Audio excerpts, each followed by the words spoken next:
தந்தி தொலைக்காட்சி நேயர்களுக்கு வணக்கம். நல்லதை சொல்வோம், நல்லதை செய்வோம், நல்லதே நடக்கும். இன்று 28/4/2024 ஞாயிற்றுக்கிழமை. மூலம் நட்சத்திரம் இரவு 3:11 வரை, பிறகு பூராடம். இன்றைக்கு நான் உங்களுக்கு சொல்ல இருக்கிற நல்ல கருத்து, அந்த காலத்தில் முன்னோர்கள் சொல்லியது அற்புதமான கருத்து. பார்த்து கெட்டது எது, பாராமல் கெட்டது எது, கேட்டு கெட்டது எது, கேளாமல் கெட்டது எது, இட்டு கெட்டது எது, இடாமல் கெட்டது எது, உண்டு கெட்டது எது, உண்ணாமல் கெட்டது எது அப்படின்னு சொல்லியிருக்காங்க. பார்த்து கெட்டது பிள்ளை, பாராமல் கெட்டது பயிர். இதுக்கு என்ன அர்த்தம் அப்படின்னா, பிள்ளையை ரொம்ப பார்த்து வளர்க்குறோம் அப்படின்னா அது கெட்டு போயிடும். ரொம்ப செல்லம் கொடுத்து வளர்க்குறீன்னு வச்சுங்க. அதுதான் ஒருத்தர் இந்த வாட்ஸ்அப்பில் கொடுத்துருந்தார். பிள்ளைகளுக்கு செல்லம் கொடுத்து வளர்க்கலாம், ஆனால் செல் கொடுத்து வளர்க்காதீர்கள். செல்லே அது கேட்டு அடம் பண்ணுற போது இவங்க செல்லமாக கொடுத்துட்றாங்க. பின்னால் அதனுடைய வாழ்க்கையே மாறி போயிடுது. அந்த பிள்ளையை பார்த்துக்கிட்டே இருக்கணுமா. பிள்ளை வளர்ப்புங்கிறது ஒரு பெரிய காரியம்.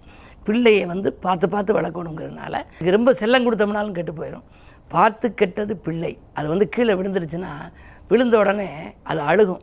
நம்ம அதை கண்டுக்கவே கூடாது. தரையை அடித்து இனிமேல் இது மாதிரி செய்யாதுன்னு சொல்லுவாங்க சில பேர் செட்டிநாட்டு பகுதியிலெல்லாம். அது அழுதுக்கு நம்ம அதுக்கு சப்போர்ட் பண்ணோம்னா மீண்டும் அது மாதிரி செய்ய ஆரம்பிச்சிருமா. ஆகையினாலே பார்த்து கெட்டது பிள்ளை, பாராமல் கெட்டது பயிர்னா, பயிரை நட்டுட்டு பார்க்காம தெரிஞ்சோம்னு வச்சுங்க, அது கெட்டு போயிடும். அதில் ஆடு மாடெல்லாம் மேய்ஞ்சிரும். அடிக்கடி போய் பார்த்துக்கிட்டே இருக்கும். அதை போய் பார்த்து அதுக்கு தண்ணி விட்டு கொண்டு எல்லாம் உரங்கள்லாம் போடணும். பாராமல் இருந்தால் பயிர் கெட்டு போயிடும், பார்த்துக்கிட்டே இருந்தால் புல்லை கெட்டு போயிடும். அடுத்தது இட்டு கெட்டது காது. இந்த குறும்பி எடுக்கிறோம், காதுக்குள்ளே இருந்து அழுக்கு எடுக்கிறோம்னு சொல்லி ஏதாவது ஒரு குச்சியை விட்டு இது பண்ணுவாங்க. அப்படி விட்டுக்கிட்டே இருந்தால் காது கெட்டு போயிடும். இட்டு கெட்டது காது, இடாமல் கெட்டது கண். கண்ணுக்கு மையிடணுமா பெண்கள். அந்த மையிட்டால் அந்த கண்ணினுடைய இதுக்கு பாதுகாப்பான். ஆனால் இன்றைக்கு பல மாதிரி கலப்படங்கள் வந்துருச்சு. பொதுவாகவே அந்த காலத்தில் கண் மையிடுவாங்க.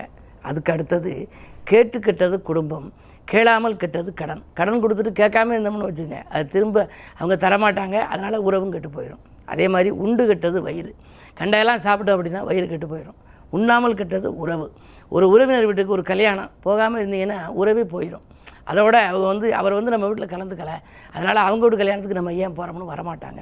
இப்படி ஒரு 6-7 கருத்துக்களை முன்னோர்கள் அழகாக பயிற்சி வைத்திருக்கிறார்கள். இது போன்ற கருத்துக்களை எல்லாம், முன்னோர் கருத்துக்கள் எல்லாம் முத்தான கருத்துக்கள். இவற்றை நாம் படித்து அறிந்து நம் வாழ்க்கையிலும் கடைப்பிடித்தால் நம்முடைய வாழ்க்கையிலும் நல்ல முன்னேற்றங்கள் கிடைக்கும் என்ற கருத்தை தெரிவித்து இன்றைய ராசி பலன்களை இப்பொழுது உங்களுக்கு வழங்கப் போகின்றேன். மேசராசி நேயர்களே, இன்று உங்களுக்கு ஒரு மிக மிக யோகமான நாள். நீங்கள் எதை எந்த நேரம் செய்ய நினைத்தாலும் அது நடைபெறும். குருவும் சுக்கிரனும் உங்கள் ராசியில் இணைந்திருக்கிறார்கள்.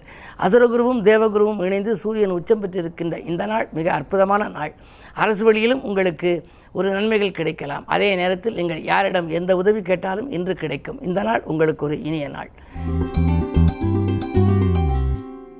ரிஷபராசி நேயர்களே, உங்களுக்கு சந்திராஷ்டமம். எதை செய்தாலும் உங்களுக்கு சிறப்பாக அமையாது. இறைவனை பூசித்தும் இறை நாமத்தை வாசித்தும் செய்ய வேண்டும், யோசித்தும் செய்ய வேண்டும். அவசரப்பட்டு எடுத்த முடிவால் அல்லல்கள் ஏற்படும். விரயங்கள் கூடுதலாகத்தான் இருக்கும். பயணங்களை கூட மாற்றிக்கொள்வதுதான் நல்லது. மிதுன ராசினியர்களே, உங்களுக்கு நிதிநிலை உயர்ந்து நிம்மதி காணுகின்ற நாள். நிழல் போல தொடர்ந்த கடன் சுமை குறையும். சனி 9ல் இருப்பதால் புதிய வாகனங்கள் வாங்கலாமா, பழைய வாகனங்கள் பழுதாகி செலவு வைக்கிறது என்றெல்லாம் நினைப்பீர்கள். உங்களுடைய எண்ணங்கள் இன்று ஈடேறுவதற்கு உகந்த நாளாகவே இந்த நாள் இருக்கிறது. கடகராசி நேயர்களே, உங்களுக்கு இன்று அஷ்டமத்து சனியின் ஆதிக்கம் ஒருபுறம், அதே நேரத்தில் குருவினுடைய பார்வை 2ல் இருப்பதால் காரியங்கள் கடைசி நேரத்தில் முடிந்துவிடும் என்றாலும் கூட அது முடியும் வரை கவலையாகவே இருக்கும். சிநேகிதர்களின் ஒத்துழைப்பு கொஞ்சம் குறைவாகவே இருக்கலாம். பெரிய மனிதர்களை பகைத்து கொள்ள வேண்டாம். உத்தியோகத்தை பொறுத்தவரை சக பணியாளர்களால் சில சங்கடங்களை சந்திக்க நேரிடும். இன்று எதையும் நீங்கள் திட்டமிட்டு செய்ய இயலாத நாள். சிம்மராசினியர்களே, உங்களுக்கெல்லாம் முன்னெச்சரிக்கையோடு செயல்பட வேண்டிய நாள். உச்சரிக்கும் சொற்களில் உஷாராக இருப்பது தான் நல்லது. ஏதேனும் ஒன்றை சொல்லிவிட்டு பிறகு அதனால் துன்பப்படுகின்ற ஒரு சூழ்நிலையை இன்று உருவாகலாம். அது மட்டுமல்ல, எந்த தொழிலை நீங்கள் செய்தாலும் அதில் முதலீடு செய்வதாக இருந்தால் முன்னெச்சரிக்கையோடு இருப்பது நல்லது. யோசித்து செய்வது நல்லது. இடமாற்றங்கள், வீடு மாற்றங்கள், வாகன மாற்றங்கள் பற்றி சிந்திக்கின்ற நாளாக இந்த நாள் அமைகின்றது. கன்னிராசி நேயர்களே, ஜென்மத்தில் கேது. ஆன்மீக நாட்டம் அதிகரிக்கும். குடும்பத்தோடு ஒரு நல்ல பயணங்களை மேற்கொள்வீர்கள். ஆன்மீக பயணங்களாக கூட இருக்கலாம்.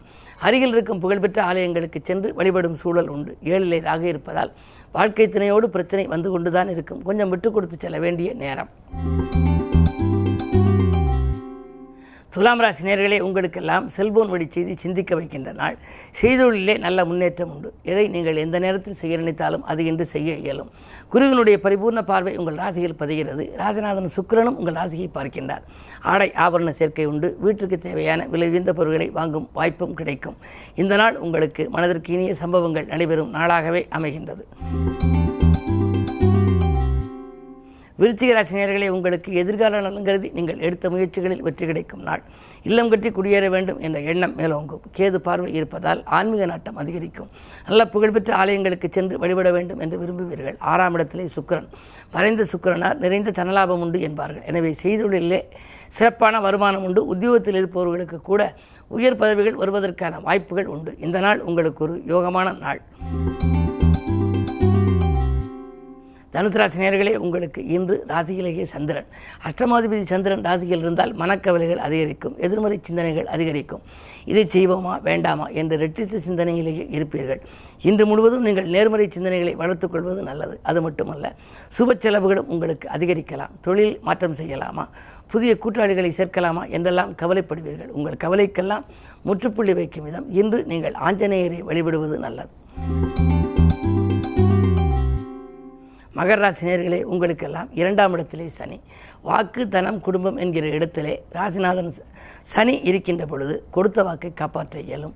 கொள்கை பிடிப்போடு செயல்பட இயலும். திருமண தடைகள் அகலும். முன்னோர் வழி சொத்துக்களில் முறையான பங்கீடுகள் கிடைக்கும். இன்று உங்களுக்கு ஒரு இனிய நாள். எதை எந்த நேரம் நீங்கள் செய்ய நினைத்தாலும் அதை செய்ய இயலும்.